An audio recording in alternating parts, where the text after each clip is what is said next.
meus amigos, que a paz de Jesus esteja sempre conosco, gratidão pela companhia, em mais um estudo do Livro dos Espíritos, no projeto 5 Minutos com Kardec. E vamos à questão do dia, que é a questão de número 68. Qual a causa da morte nos seres orgânicos? Resposta dos Espíritos: o esgotamento dos órgãos. Pergunta 68A. Pode-se comparar a morte de uma pessoa a uma máquina que parou de funcionar? Resposta dos Espíritos: certamente.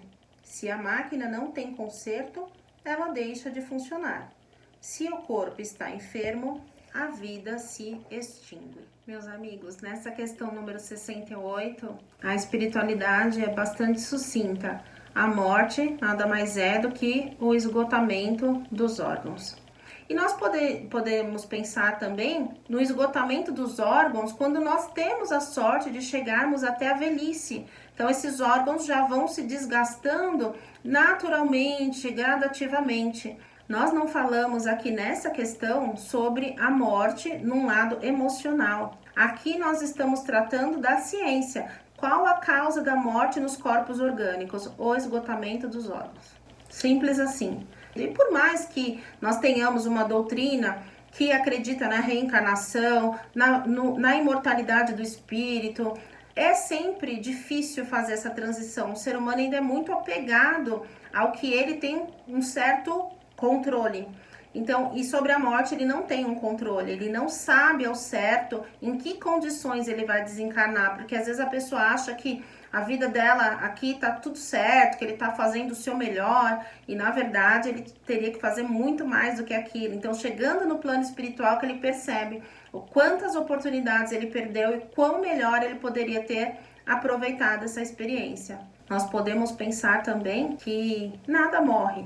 Tudo que Deus criou se renova, volta para a sua essência, volta para o todo. E nós deixamos sempre a nossa marca por onde passamos. Então nós continuamos vivendo na lembrança de quem ficou, nas obras que nós realizamos, no serviço que nós executamos aqui, na mensagem que nós deixamos. Então quando a gente sente a perda de um ente querido, a gente pode pensar de uma seguinte forma: essa pessoa nunca vai ser esquecida por mim, eu vou sempre amar, eu vou sempre lembrar dela, ela tem um registro dentro de mim, e isso faz com que ela se imortalize na minha lembrança, no meu querer, no meu amor. E isso já é um ponto maravilhoso para a gente pensar. Porque assim, da mesma forma que nós sentimos falta e colocamos essa pessoa num lugar muito especial no nosso coração, a pessoa que está no outro plano também vai continuar mantendo esses laços de amor, de carinho, de amizade, de cuidado. Então nós nunca vamos nos separar de quem nós amamos.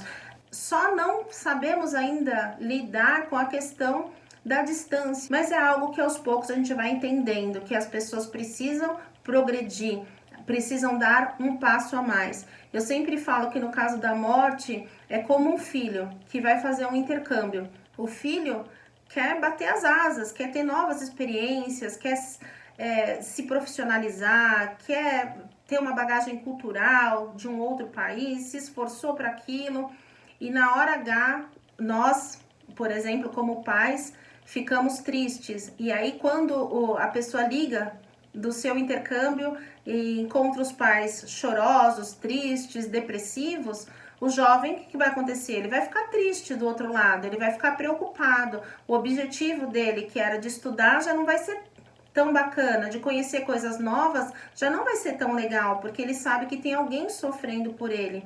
O mesmo acontece na morte física, quando nós temos sentimentos de revolta, quando a gente não se conforma com a perda daquele ente querido, quando nós choramos demasiadamente, lamentamos, e a solução para tudo isso é um remédio milagroso para curar essa dor, essa saudade, que é a prece. Nos momentos de dificuldade, que a gente sempre lembre que nós temos um instrumento poderosíssimo, do qual nos fortalece a nossa alma, nos aproxima de Deus e de quem amamos. Então oremos por todas as pessoas que passaram pela nossa vida e deixaram ou estão deixando saudade, para que elas sigam em paz o seu caminho, na certeza de que nós voltaremos a nos encontrar. E é nessa linha de entendimento de que nada morre, de que estamos sempre conectados a quem amamos, que eu me despeço da questão de hoje. Fiquem com Deus e até a próxima.